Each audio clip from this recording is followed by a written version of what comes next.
Hello students and parents, welcome to R H chemistry. So ಈ ಒಂದು ವಿಡಿಯೋದಲ್ಲಿ 3 important ವಿಷಯಗಳನ್ನ ನಾನು ಹೇಳ್ತಾ ಇದ್ದೀನಿ. ಮೊದಲನೇದಾಗಿ, ಯಾರ್ಯಾರು ಫಿಸಿಕಲಿ ಹ್ಯಾಂಡಿಕ್ಯಾಪ್ಡ್ ವಿದ್ಯಾರ್ಥಿಗಳಿದ್ದೀರಿ, ನೀವು ನಿಮ್ಮ ಅಪ್ಲಿಕೇಶನ್ ಫಾರ್ಮ್ ಅನ್ನ ಫಿಲ್ ಮಾಡಬೇಕಾದ್ರೆ, KCET ಅಪ್ಲಿಕೇಶನ್ ಫಾರ್ಮ್ ಅನ್ನ ಫಿಲ್ ಮಾಡಬೇಕಾದ್ರೆ ಸೊ PWD ಅಥವಾ PHS ಅಂತ ಹಾಕಿರ್ತೀರಿ. ಮತ್ತೆ ಯಾವ ಕೆಟಗರಿಯಲ್ಲಿ ನಿಮಗೆ ಫಿಸಿಕಲಿ ಹ್ಯಾಂಡಿಕ್ಯಾಪ್ ಇದೆ ಅನ್ನೋದನ್ನ ಎಂಟ್ರಿ ಮಾಡಿರ್ತೀರಿ. ಅದಕ್ಕೆ ಸಂಬಂಧಪಟ್ಟ ಹಾಗೆ ಸೊ KE ಅವರು ಡಾಕ್ಯುಮೆಂಟ್ ವೆರಿಫಿಕೇಶನ್ಗೆ ಕರೆದಿದ್ದಾರೆ.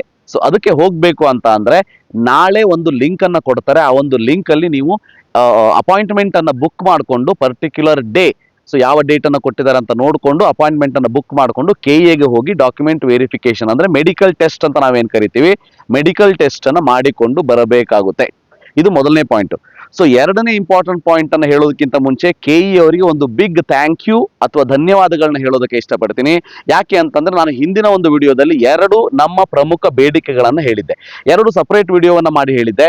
ಸೊ ಹಾಗಂತ ಹೇಳಿ ನಾನು ವಿಡಿಯೋವನ್ನ ಮಾಡಿದ್ದಕ್ಕೇನೆ KE ಅವರು ಈ ರೀತಿ ಡಿಸಿಷನ್ ತಗೊಂಡಿದ್ದಾರೆ ಅಂತ ನಾನೇನು ಹೇಳ್ತಾ ಇಲ್ಲ. ಬಟ್ ಟು ಸಮ್ ಎಕ್ಸ್ಟೆಂಟ್ ಎಲ್ಲೋ ಒಂದ್ ಕಡೆ ನಮ್ಮ ಒಂದು ರಿಕ್ವೆಸ್ಟ್ ಅನ್ನು ಕೂಡ ಕನ್ಸಿಡರ್ ಮಾಡಿರ್ಬೋದು ಅನ್ನೋ ಒಂದು ಆಸೆಯಿಂದ KE ಅವರಿಗೆ ಹೇಳ್ತಾ ಇದ್ದೀನಿ. ಸೊ KE ಅವರಿಗೆ ದೊಡ್ಡ ಧನ್ಯವಾದಗಳನ್ನ ಹೇಳೋದಕ್ಕೆ ಇಷ್ಟಪಡ್ತೀನಿ. ಸೊ ಮೊದಲನೇದಾಗಿ ಯಾವ ಕಾರಣಕ್ಕೆ ಅಂತಂದ್ರೆ, ನಾನು ನಿನ್ನೆ ಒಂದು ವಿಡಿಯೋದಲ್ಲಿ ಹೇಳಿದ್ದೆ, ಸೊ KCET ರಿಸಲ್ಟ್ ಯಾವಾಗ ಬರ್ಬೋದು ಅಂತ ಎಕ್ಸ್ಪ್ಲೇನ್ ಮಾಡಬೇಕಾದ್ರೆ ಸೊ ಅದರಲ್ಲಿ ತೆಲಂಗಾಣ ಬೋರ್ಡ್ ಆಗಿರ್ಬೋದು, ಮಹಾರಾಷ್ಟ್ರ ಬೋರ್ಡ್ ಆಗಿರ್ಬೋದು, ಕೇರಳ ಬೋರ್ಡ್ ಆಗಿರ್ಬೋದು, ಈ ರೀತಿ ಅದರ್ ಸ್ಟೇಟ್ ಬೋರ್ಡ್ ಆಗಿರ್ಬೋದು, ಸೊ ಅಥವಾ CBSE ICSE ಕಲ್ತಂತಹ ವಿದ್ಯಾರ್ಥಿಗಳಿಗೆ ಮಾರ್ಕ್ಸ್ ಎಂಟ್ರಿ ಮಾಡಬೇಕಾದ್ರೆ ಕೆಲವೊಂದಷ್ಟು ಪ್ರಾಬ್ಲಮ್ಗಳು ಬರ್ತಾ ಇದೆ.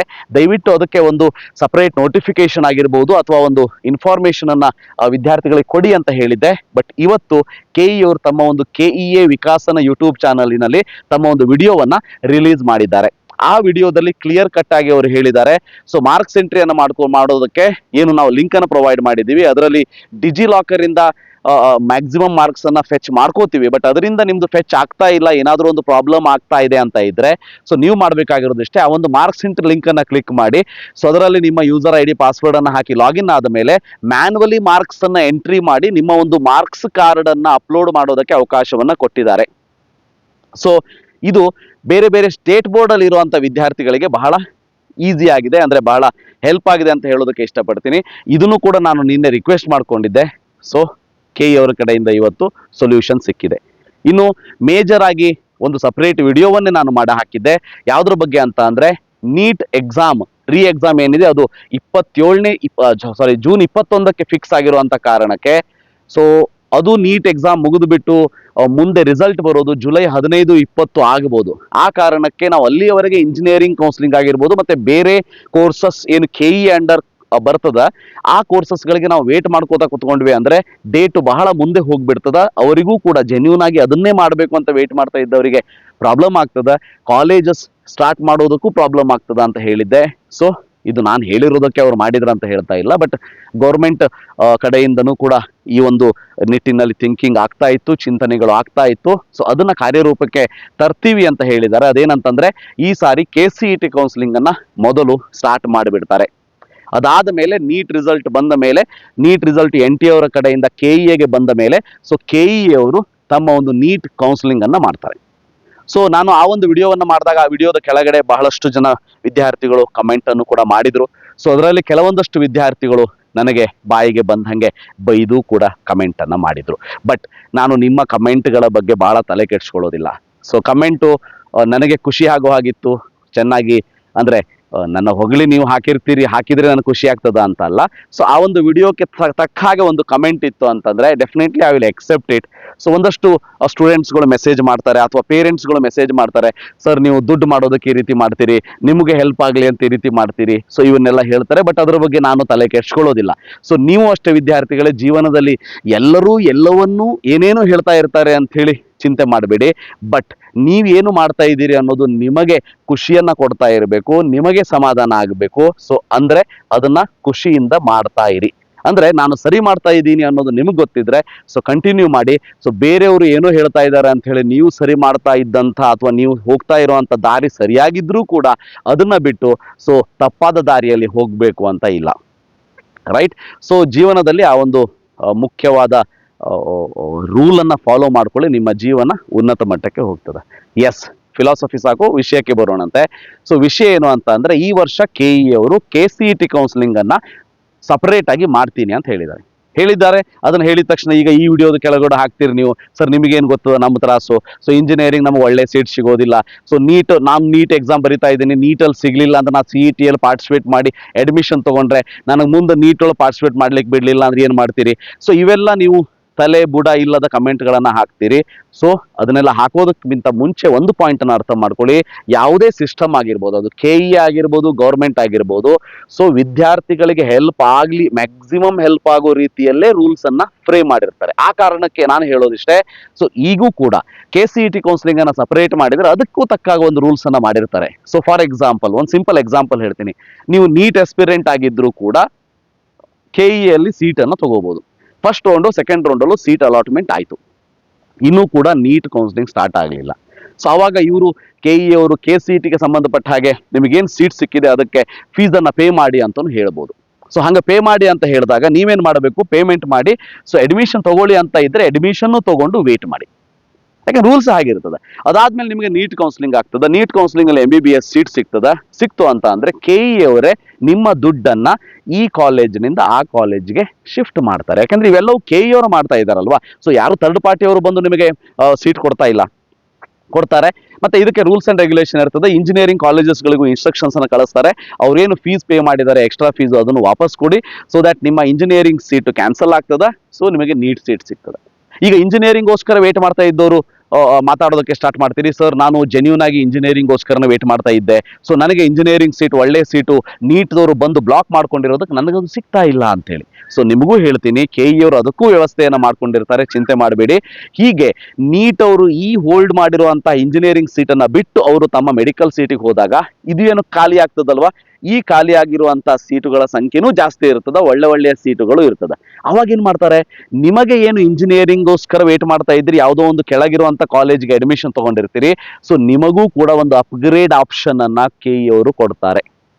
ಸೊ ವರಿ ಮಾಡ್ಕೋಬೇಡಿ, ಕೊಟ್ಟೆ ಕೊಡ್ತಾರೆ, ಚಿಂತೆ ಮಾಡಬೇಡಿ.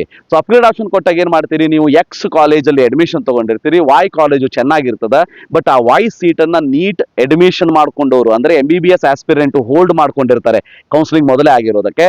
ಸೊ ಅವರೀಗ ಈ Y ಕಾಲೇಜನ್ನು ಬಿಟ್ಟು ಅವು ತಮ್ಮ ಒಂದು ಜಡ್ ಕಾಲೇಜು ಅಂದರೆ MBBS ಕಾಲೇಜಿಗೆ ಹೋಗ್ಬಿಡ್ತಾರೆ. ಆವಾಗ ಈ Y ಕಾಲೇಜ್ ಏನು ಸೀಟು ಚೆನ್ನಾಗಿರೋ ಕಾಲೇಜು ಖಾಲಿ ಆಗಿರ್ತದಲ್ವಾ, ಮೆರಿಟ್ ಪ್ರಕಾರ ನಿಮಗೆ ಅಂದರೆ X ಕಾಲೇಜಲ್ಲಿ ಅಡ್ಮಿಷನ್ ಆದವರಿಗೆ ಸಿಗೋ ಚಾನ್ಸ್ ಇತ್ತು ಅಂತ ಅಂದರೆ ಡೆಫಿನೆಟ್ಲಿ KE ಅವರು ಅಲೋ ಮಾಡ್ತಾರೆ, ನೀವು ಆ Y ಕಾಲೇಜ್ಗೆ ಅಡ್ಮಿಷನ್ ತಗೋತೀರಿ. ಸೊ X ಕಾಲೇಜಲ್ಲಿ ಇರುವಂಥ ಅಡ್ಮಿಷನ್ ಕ್ಯಾನ್ಸಲ್ ಆಗ್ತದೆ, ನೀವೇನು ಫೀಸ್ ಪೇಮೆಂಟ್ ಮಾಡಿರ್ತೀರಿ, KE ಅವರು ಮತ್ತೊಂದು ಕಾಲೇಜ್ಗೆ ಅವರೇ ಟ್ರಾನ್ಸ್ಫರ್ ಮಾಡ್ತಾರೆ. ಮತ್ತೇನು ಬೇಕು ನಿಮಗೆ ಅಲ್ವಾ? ಸೊ ನಿಮಗೆ ಬೇಕಾಗಿರೋದು ಒಂದು ಒಳ್ಳೆ ಕಾಲೇಜು ನಿಮ್ಮ ಮೆರಿಟ್ಟಿಗೆ ಅನುಗುಣವಾಗಿ. ನಿಮ್ಮ ಕೈಗೆಟುಕದ ಸೀಟನ್ನು ನೀವು ಬೇಕು ಅಂತ ಕೇಳ್ತಾ ಇದ್ದರೆ ಯಾರೂ ಕೊಡೋದಿಲ್ಲ, ನಿಮಗೆ ಕೈಗೆ ಎಟುಕ್ತದೆ ಅದು. ಓಕೆ, ಸೊ ಕೈಗೆಟುಕೋ ಹಂಗಿದೆ, ಆದರೆ ಅದನ್ನ ಬೇರೆಯವರು ಸದ್ಯದ ಮಟ್ಟಿಗೆ ಹೋಲ್ಡ್ ಮಾಡ್ಕೊಂಡಿದ್ದಾರೆ. ಸೊ ಅದಕ್ಕಿಂತ ಕೆಳಗಿನ ಕಾಲೇಜ್ ನೀವು ತಗೊಂಡಿರ್ತೀರಿ, ಚಿಂತೆ ಬೇಡ. ಸೊ ಅವರು MBBSಗೆ ಆಟೋಮೆಟಿಕಲಿ ಹೋದಾಗ ಅವರು ಹೋಲ್ಡ್ ಮಾಡ್ಕೊಂಡಿರುವಂಥ ಸೀಟು ನಿಮಗೇನೇ ಸಿಗುತ್ತೆ, ಹೌದಾ? ಸೊ ಅಂದರೆ ನಿಮ್ಮ ಕೈಗೆಟುಕೋ ಹಾಗೆ ಇದೆ, ಅದು ನಿಮಗೆ ಸಿಕ್ಕೇ ಸಿಗ್ತದ, ಚಿಂತೆ ಮಾಡಬೇಡಿ. ಸೊ ಆ ಕಾರಣಕ್ಕೆ ಹೇಳ್ತಾ ಇದ್ದೀನಿ. ಸೊ ಒಂದೊಮ್ಮೆ ಆ ರೀತಿ ರೂಲ್ಸ್ ಬಂದರೂ ಕೂಡ ಮೇ ಬಿ KE ಅವರು ಇದನ್ನು ಕೂಡ ನಾನು ಆಲ್ರೆಡಿ ಮೊನ್ನೆ ರಿಕ್ವೆಸ್ಟ್ ಮಾಡ್ಕೊಂಡಿದ್ದೀನಿ, ನೋಡೋಣಂತೆ. ಸೊ ಹಾಗಂತೇಳಿ ನಾನು ಆಲ್ರೆಡಿ ಹೇಳಿದ್ದೀನಿ, KE ಅವರು ನನ್ನ ಮಾತನ್ನು ಕೇಳಿ ಅವ್ರ ಕೌನ್ಸಿಲಿಂಗ್ ರೂಲ್ಸ್ ಅನ್ನು ಚೇಂಜ್ ಮಾಡೋದಿಲ್ಲ. ಸೊ ಅವರು ಏನು ಮಾಡಬಹುದು ಅನ್ನೋ ಒಂದು ಸಜೆಷನ್ ನಾವು ಕೊಟ್ಟಿರ್ತೀವಿ, ತಗೊಂಡು ಮಾಡ್ಕೊಂಡ್ರೆ ಆಯಿತು, ಇಲ್ಲ ಅಂತಂದರೆ ನೋ ಇಶ್ಯೂ. ಯಾಕೆ ನಾವು ಕೊಡುವಂಥ ಎಲ್ಲವೂ ಕೂಡ ಅವರಿಗೆ ಸರಿಯಾಗಿ ಅನಿಸಿರ್ಲೇಬೇಕು ಅಥವಾ ಅನ್ನಿಸ್ತದ ಅಂಥೇಳಿ ನಾನೇನು ಹೇಳೋದಿಲ್ಲ. So fine. ಸೊ ಫೈನಲಿ ನಾ ಏನು ಹೇಳ್ತಾ ಇದ್ದೆ, ಸೊ ಒಂದೊಮ್ಮೆ ನಿಮಗೆ KES ಸೀಟು ನನಗನ್ಸೋ ಪ್ರಕಾರ ಅವ್ರೇನು ಮಾಡ್ಬೋದು ಅಂದರೆ KEಯಲ್ಲಿ ಫಸ್ಟ್ ರೌಂಡ್ ಮತ್ತು ಸೆಕೆಂಡ್ ರೌಂಡನ್ನು ಮೊದಲು ಮಾಡಿಬಿಟ್ಟು ಥರ್ಡ್ ರೌಂಡ್ ಆಫ್ ಕೌನ್ಸಿಲಿಂಗ್ ಏನಿದೆ KE ಅವ್ರದ್ದು ಸ್ವಲ್ಪ ಹೋಲ್ಡ್ ಮಾಡಿ, ಅಂದರೆ ಇಂಜಿನಿಯರಿಂಗು, ವೆಟರ್ನರಿ, ಫಾರ್ಮಾ ಸೈನ್ಸ್ ಇವನ್ನೆಲ್ಲ ಸ್ವಲ್ಪ ಹೋಲ್ಡ್ ಮಾಡಿ. So NEET first and second round ಆದಮೇಲೆ ಈ ಒಂದು ರೌಂಡನ್ನು ಮಾಡಬಹುದು. ಆವಾಗ ಏನಾಗ್ತದೆ ಅಂದರೆ ಎಲ್ಲರಿಗೂ ಕೂಡ ಒಂದು ನ್ಯಾಯವನ್ನು ಒದಗಿಸಿದಾಗ ಆಗ್ತದೆ. ಸೊ ನೀಟ್ ಸ್ಟೂಡೆಂಟ್ಗಳು ಏನು KES ಸೀಟನ್ನು ಹೋಲ್ಡ್ ಮಾಡ್ಕೊಂಡಿರ್ತಾರೆ, KCET, ಇಂಜಿನಿಯರಿಂಗು, ವೆಟರ್ನರಿನೋ, ಫಾರ್ಮ್ ಸೈನ್ಸು, ಸೊ ಅದನ್ನು ಬಿಟ್ಟು ಅವರು ಅಲ್ಲಿ ಹೋಗಿಬಿಡ್ತಾರೆ. ಸೊ ದಟ್ ಇದು ಖಾಲಿ ಆದಾಗ ಥರ್ಡ್ ರೌಂಡಲ್ಲಿ ನಿಮಗೆ ಅಪ್ಗ್ರೇಡೇಷನ್ ಆಗ್ತದೆ. ಸೊ ಇದಕ್ಕೆ ಸಂಬಂಧಪಟ್ಟಾಗಿ KE ಅವರು ತಮ್ಮ ಒಂದು ರೂಲ್ಸ್ ರೆಗ್ಯುಲೇಷನ್ನ ಎಕ್ಸ್ಪ್ಲೇನ್ ಮಾಡ್ತಾರೆ, ಯಾರು ಏನು ಮಾಡಬೇಕು ಅಂತೇಳಿ ಎಕ್ಸ್ಪ್ಲೇನ್ ಮಾಡಿದಾಗ ನಿಮಗೆ ಡೀಟೇಲ್ ಆಗಿ ತಿಳಿಸ್ಕೊಡ್ತೀನಿ, ಚಿಂತೆ ಮಾಡಬೇಡಿ. ಕೊನೆಯದಾಗಿ ನಾನು ಹೇಳೋದಿಷ್ಟೇ, ಪ್ರತಿಯೊಂದು ರೂಲ್ಸ್ ಆ್ಯಂಡ್ ರೆಗ್ಯುಲೇಷನ್ KE ಅವರು ಏನು ಮಾಡ್ತಾರೆ ಅದು ವಿದ್ಯಾರ್ಥಿಗಳಿಗೆ ಹೆಲ್ಪ್ ಆಗಲಿ ಅನ್ನೋ ಒಂದು ನಿಟ್ಟಿನಲ್ಲೇ ಮಾಡ್ತಾ ಇರ್ತಾರೆ. ಸೊ ಬಟ್ ಆದರೆ ನಮಗೆ ಅದು ವಿದ್ಯಾರ್ಥಿಗಳಾಗಿರ್ಬೋದು, ಪಾಲಕರಾಗಿರ್ಬೋದು, ಸ್ವಲ್ಪ ಪೇಷನ್ಸ್ ಬೇಕಷ್ಟೇ.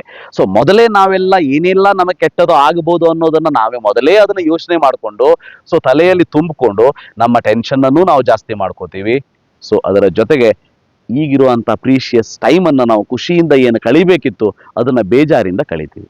ನನ್ನ ಕೊನೆಯ ಮಾತಿಷ್ಟೇ, ವಿದ್ಯಾರ್ಥಿಗಳೇ ಮತ್ತು ಪಾಲಕರೇ, KEA ಕೌನ್ಸಿಲಿಂಗ್ ಅಂತ ಅಂದರೆ ಪೇಷನ್ಸ್ ಬೇಕು, ತಾಳ್ಮೆ ಬೇಕು. ಆ ತಾಳ್ಮೆಯನ್ನು ಇಟ್ಟುಕೊಂಡು ನೀವು ಮುಂದೆ ಹೋಗ್ಬೇಕಾಗ್ತದೆ. ಪ್ರತಿಯೊಂದು ಪ್ರೊಸೀಜರ್ನ ಅವರು ಹೇಳ್ತಾರೆ, ಎಕ್ಸ್ಪ್ಲೇನ್ ಮಾಡ್ತಾರೆ, ಏನು ಮಾಡಬೇಕು, ಏನು ಮಾಡಬಾರ್ದು, ಏನು ಮಾಡಿದರೆ ಏನಾಗ್ತದೆ, ಇವೆಲ್ಲವನ್ನು ಕೂಡ ಕ್ಲಿಯರ್ ಕಟ್ ಆಗಿ ನಾನು ಹೇಳ್ತಾ ಹೋಗ್ತೀನಿ. Don't worry about that. ಅದರ ಜೊತೆಗೆ KEA ವಿಕಾಸನ ಯೂಟ್ಯೂಬ್ ಚಾನಲ್ ಏನಿದೆ ಅದನ್ನು ನಾನು ಮೊನ್ನೆನೇ ಹೇಳಿದ್ದೀನಿ. ನನ್ನ ಚಾನಲ್ ಸಬ್ಸ್ಕ್ರೈಬ್ ಮಾಡಲಿಲ್ಲ ಅಂದ್ರೂ ಪರವಾಗಿಲ್ಲ ವಿದ್ಯಾರ್ಥಿಗಳೇ, ಆ ಚಾನಲ್ನ ಸಬ್ಸ್ಕ್ರೈಬ್ ಮಾಡಿ, ಫಾಲೋ ಮಾಡಿ. ಸೊ ಆ ಚಾನಲಲ್ಲಿ ಎಲ್ಲವನ್ನೂ ಕೂಡ KEA ಡೈರೆಕ್ಟರ್ ಆದಂಥ ಪ್ರಸನ್ನ ಸರ್ ಅವರು ಅತ್ಯುತ್ತಮವಾಗಿ ತಮ್ಮ ಅಚ್ಚ ಕನ್ನಡದಲ್ಲಿ ಎಕ್ಸ್ಪ್ಲೇನ್ ಮಾಡ್ತಾರೆ, ಎಲ್ಲರಿಗೂ ಅರ್ಥವಾಗುವಂಥ ರೀತಿಯಲ್ಲಿ. ಸೊ ನಿಮಗೂ ಕೂಡ ಅರ್ಥ ಆಗುತ್ತೆ. ಸೊ ಇಷ್ಟು ಹೇಳ್ತಾ ಇವತ್ತು 3 ವಿಷಯವನ್ನು ಹೇಳಿದ್ದೀನಿ. ಸೊ ಮೊದಲನೇದಾಗಿ PWD ಫಿಸಿಕಲಿ ಹ್ಯಾಂಡಿಕ್ಯಾಪ್ಡ್ ಸ್ಟೂಡೆಂಟ್ಸ್ಗಳಿಗೆ ಸೊ ವೆರಿಫಿಕೇಶನ್ ಇದೆ, ನಾಳೆ ಲಿಂಕ್ ಬಿಡ್ತಾರೆ. ಸೊ ಅಪಾಯಿಂಟ್ಮೆಂಟ್ ಬುಕ್ ಮಾಡಿಕೊಂಡು ಹೋಗಿ ಬನ್ನಿ. ಎರಡನೇದಾಗಿ ಮಾರ್ಕ್ಸ್ ಎಂಟ್ರಿ ಬಗ್ಗೆ ಏನು ಪ್ರಾಬ್ಲಮ್ ಇತ್ತು, ಬೇರೆ ಬೇರೆ ಸ್ಟೇಟ್ದವರ ಮಾರ್ಕ್ಸ್ ಎಂಟ್ರಿ ಆಗಿರಲಿಲ್ಲ, ಅವರೆಲ್ಲರಿಗೂ ಕೂಡ ಮ್ಯಾನ್ಯುವಲಿ ಎಂಟ್ರಿ ಮಾಡಿ ಮಾರ್ಕ್ಸ್ ಕಾರ್ಡನ್ನು ಅಪ್ಲೋಡ್ ಮಾಡೋದಕ್ಕೆ ಕೊಟ್ಟಿದ್ದಾರೆ, ಮಾಡ್ಕೊಳ್ಳಿ. ಮೂರನೇದಾಗಿ KCET ಕೌನ್ಸಿಲಿಂಗ್ ಈ ವರ್ಷ ಕಂಬೈನ್ಡ್ ಆಗಿ ಇರೋದಿಲ್ಲ, ಸಪರೇಟ್ ಆಗಿ ಮಾಡ್ತಾರೆ. ಸಪರೇಟ್ ಆಗಿ ಮಾಡಿದರೂ ಕೂಡ ಎಲ್ಲರಿಗೂ ಹೆಲ್ಪ್ ಆಗುವಂಥ ರೀತಿಯಲ್ಲಿ ತಮ್ಮ ರೂಲ್ಸನ್ನು ಅವರು ಸೆಟ್ ಮಾಡಿರ್ತಾರೆ, ಚಿಂತೆ ಬೇಡ. ಇದಿಷ್ಟು ಹೇಳ್ತಾ ಸೊ ಈ ಒಂದು ವಿಡಿಯೋವನ್ನು ಇಲ್ಲೇ ಮುಗಿಸೋಣತೆ. Thank you for watching. Have a nice day.